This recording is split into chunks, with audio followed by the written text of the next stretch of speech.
Everyone's cross-shopping the 2026 RAV4 and CR-V, but the real question isn't which one has the bigger screen or flashier trim. It's which one actually fits the way Americans drive, live, and rack up miles year after year. And apparently, I got the answer. Hello everyone, this is Scott from CarlandTV. It's time to hop in the front seat because today, we're breaking down how these two newcomers really stack up when it comes to long-term comfort, everyday usability, and owning one past 100,000 miles. Before I start, I would really appreciate it if you would push those buttons below. The subscribe button, the notification bell, all of them. This is not necessary, but those little clicks help a brother out. Plus, it pushes me to give you more valuable car-related content on your screen. Now, buckle up and let's get back to the video.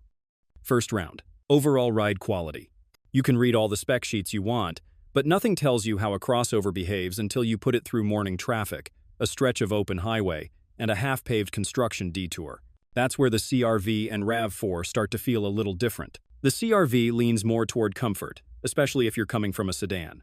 It's tuned soft, isolates bumps well, and the steering stays light at low speeds. Honda's 1.5-liter turbo with the CVT doesn't thrill, but it's predictable once you get used to how it delivers power.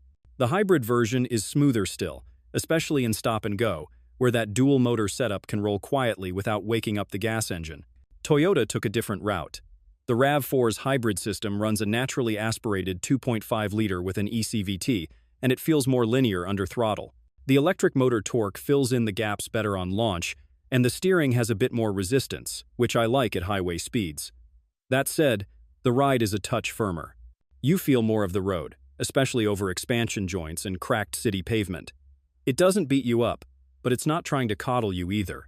Between the two, I'd call the CR-V the better commuter and the RAV4 the better road tripper, especially if you cover long miles across state lines. Toyota feels more planted and confident at 75 miles per hour.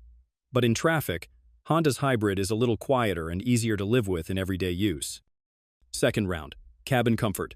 One thing I always pay attention to, especially after spending a few hours behind the wheel, is how a cabin wears on you over time. The CR-V has nailed that formula better than most in this class. Its front seats have wider bases and deeper lumbar support, and the rear seats recline with a good amount of lean. You don't really notice it until you've been on the road for a few hours or stuck waiting in school pickup lines. The CR-V also has one of the flattest rear floors in the segment, so middle seat passengers don't have to straddle a hump. Toyota's setup is a little different. The RAV4's seating position is taller and more upright, which works well if you're hauling kids in and out or want that commanding SUV view. The front seats have firmer bolsters and feel a bit narrower, especially for broader drivers. Rear legroom is solid but not as generous as Honda's. What Toyota did well, though, is layout. All the essential controls, from volume knob and climate toggles down to the drive mode switch, are positioned where your hand naturally falls. And the front passenger gets bonus storage cubbies along the dash and center tunnel, something Honda doesn't offer. In terms of materials, the CR-V feels slightly more premium in touch points, like the softer door pads and cleaner stitching, but it doesn't really change the experience unless you're obsessive. For actual day-to-day usability, the RAV4's layout feels a bit more purposeful. It may not look as sleek, but it works better when you're multitasking on the go. Third round, interior storage. When you're living out of your SUV on the weekends, whether it's tailgating, camping, or doing a grocery run with the dog crate in back, clever storage makes a difference. Honda's approach in the CR-V is all about usable volume. It has 36.3 cubic feet behind the second row and opens up to 76.5 with the seats folded. The load floor is wide and flat, and on certain trims, it's adjustable. One underrated detail, though, is the CR-V's squared-off hatch opening. That makes sliding in larger items, like folded strollers or storage bins, way less awkward. The underfloor storage also gives you a place to stash things like jumper cables or dirty gear. Toyota's RAV4 comes in a hair under Honda's total cargo space, at 37.6 behind the second row and 69.8 max. But numbers don't tell the full story. The lift-over height in the RAV4 is lower, which makes it easier to toss in heavier items without scuffing the bumper. And while it doesn't have an adjustable cargo floor on all trims, the cargo area itself is designed with more built-in utility, such as hooks, small side compartments, and a more rugged floor material that's easier to clean if you're hauling muddy boots or sandy chairs. Also worth noting, the RAV4 offers an available height-adjustable power liftgate that you can program to stop at a lower position, which is a big deal if your garage clearance is tight. If you're packing light and tight, it's clear to me that Honda gives you more volume. But for rugged utility and smart touches, Toyota might be the more thoughtful pack mule. Fourth round, infotainment and tech. This time, let me talk about how these two SUVs handle modern tech, because screens and software are now just as important as ride quality for a lot of buyers. Toyota came out swinging this year.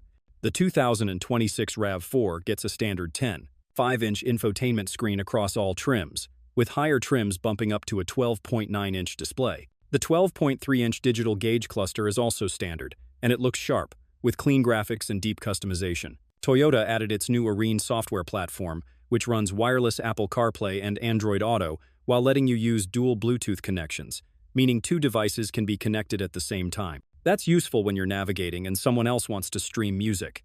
The home screen is always accessible too, which keeps things intuitive while driving. Now, the CR-V isn't slouching, but it feels a little behind the curve. It tops out with a 9-inch infotainment screen and a 10.2-inch gauge display on higher trims. You do get Google built in on sport touring models, which adds Google Maps, Assistant, and Play Store without needing your phone. That's slick if you live in the Android world. The CR-V also includes wireless phone charging across all hybrid trims, which is something Toyota still limits to higher trims. But here's the catch. Honda's layout is simpler. Big HVAC knobs, physical buttons for volume and tuning, and no unnecessary layers buried in submenus. It's not as flashy as Toyota's setup, but it's easier to use without taking your eyes off the road. Fifth round, all-wheel drive and traction. Now, if you've ever driven through a snowstorm in upstate New York or dealt with a muddy trail out west, you know not all all-wheel drive systems are built equal. That's where the 2026 RAV4 and CR-V start to separate in a big way. Toyota's all-wheel drive setup, especially in the hybrid models, uses a third electric motor that powers the rear axle independently. That means torque can be sent to the back instantly when slip is detected. No clutch pack delay. No waiting for the front wheels to lose grip first. It's especially noticeable when taking off on a wet incline or turning onto a loose gravel road. On higher trims like the Woodland and GR Sport, you get multi-terrain select with specific modes for mud, sand, and snow, plus downhill assist control.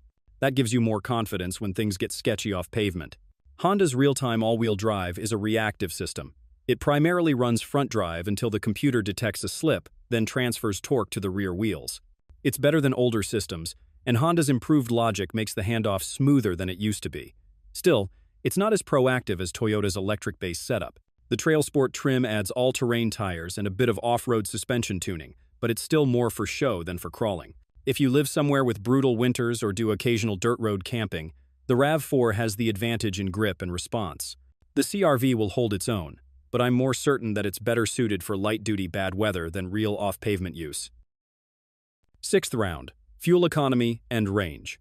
When you're clocking in serious mileage, fuel economy matters, but so does real range. The CR-V Hybrid and RAV4 Hybrid both aim to save you at the pump, but they go about it a little differently. Let me start with the numbers. The 2026 Honda CR-V Hybrid is rated at 40 miles per gallon combined for front-wheel drive and 37 miles per gallon for all-wheel drive trims. Solid figures. The RAV4 Hybrid hasn't released EPA numbers yet, but if it improves even slightly over the 2025 model's 39 miles per gallon combined, it'll be right on Honda's heels or possibly ahead.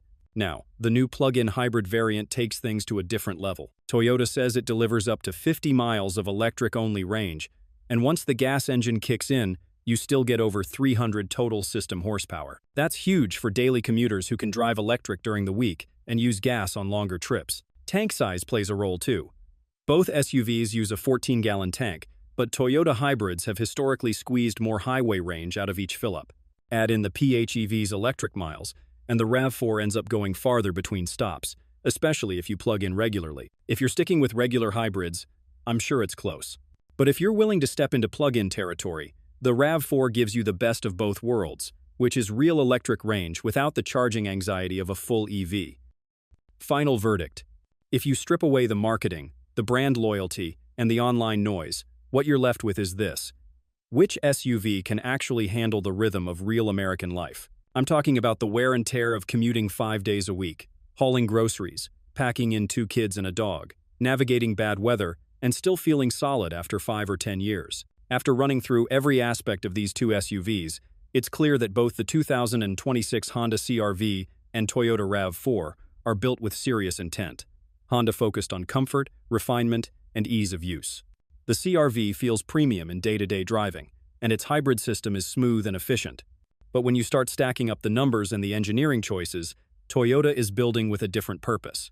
The 2026 RAV4 isn't just designed for the present buyer trend, it's engineered to stick around. From the smarter all-wheel drive system to the proven hybrid powertrain and plug-in versatility, Toyota leaned into durability and practical ownership. Its longer range capability, smarter cabin storage, and higher resale value all push it ahead. So which one is actually built for American life?